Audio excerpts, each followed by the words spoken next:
और ये दोनों जरदारी और नवाज शरीफ, इनकी पूरी कोशिश है कि ऐसा आर्मी चीफ आए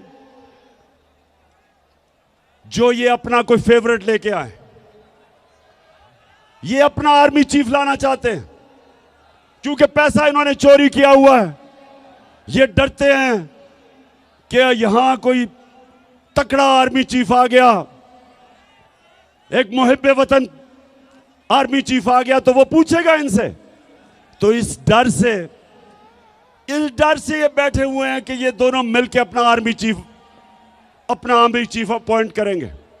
किसी सूरत इस मुल्क की तकदीर इनके हाथ में नहीं होनी चाहिए। इस मुल्क का आर्मी चीफ मेरिट के ऊपर होना चाहिए।